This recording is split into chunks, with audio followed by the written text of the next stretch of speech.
it's Tarot Green, and it is February the 3rd already. So, I'm going to talk about the astrology, and 2 tarot cards popped up today from the beautiful Muse Tarot. So the moon is in Libra, was in Libra, actually squaring Pluto at night. So you might have had a restless night. Might have been hard to sleep or heavy dreams with that Plutonic underworld, psychopomp. I love that word that Pluto is. The moon in Libra trines Mercury retrograde in Aquarius. Again, that was late last night. And then the moon is void, of course, until 6:15 a.m. Pacific Standard Time, 9:15 a.m. Eastern Standard Time. And then the moon enters the most heaviest, the deepest, the darkest, most intense, most emotional time of the month. And as you can see, the cards never lie. It's always in total synchronicity. There is 2 cards of emotions coming up. So today on the 3rd, the moon will square Venus earlier in the day in Aquarius. And Venus in Aquarius is very detached. She's, got her mind in the higher realm. She's into cryptocurrencies and rebellion and freedom and uplifting others and networking and being her own pioneer and marching to her own drummer. And, she's kind of cool and detached, right? But thinking about others. So the moon in Scorpio might drag her down into her emotions, and she might be quite defensive about that. The Scorpio moon kind of always wins, right? It's time to go deep, to go within. And so it brings up all of those shadow aspects. So the shadow aspect of Venus in Aquarius would be Leo, Venus in Leo.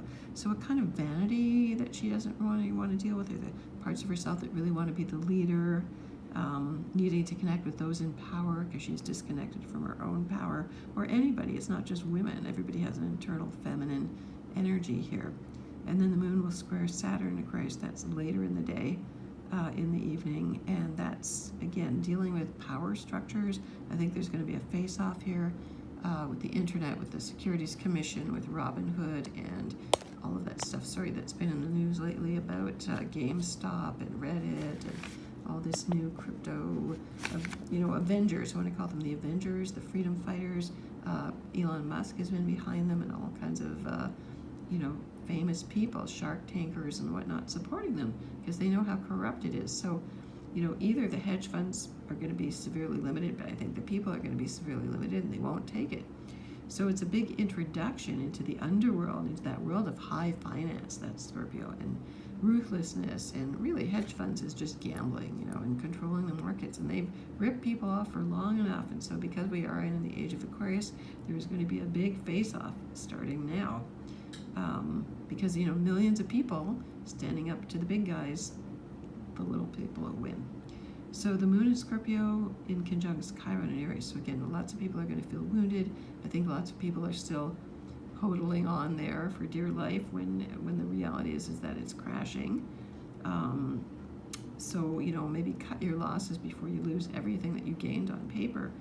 The moon in Scorpio opposes Uranus and Taurus. Again, that's the bull market. So big changes, again, head-to-head butting between those who want to maintain the power, the big financiers, the plutocrats, and then little guys, because Uranus and Taurus is very much a grassroots effort. It's stubborn. They're holding on.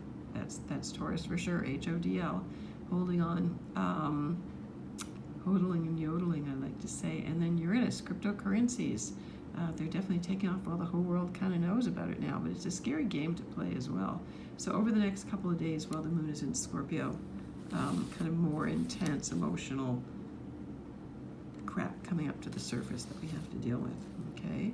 So the cards of today. So on the left, the page of emotions. The pages is a younger, can allude to these millennials or Gen Z, or even I think there's a newer generation that are actually born in the 21st century. Not sure what their designation is. They're true 21st century kids.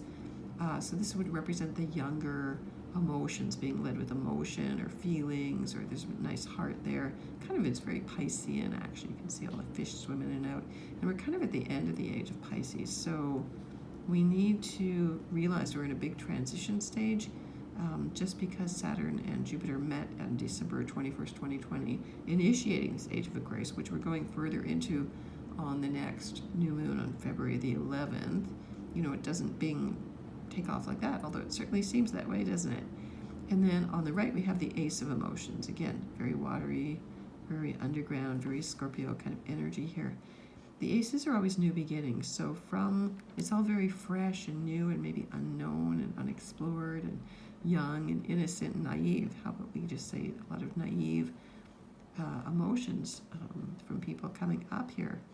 So let's see, do we need another card here? Maybe we do. Hold on, another card here. Okay, so this is the Six of Voices here. I'm just going to move it over here.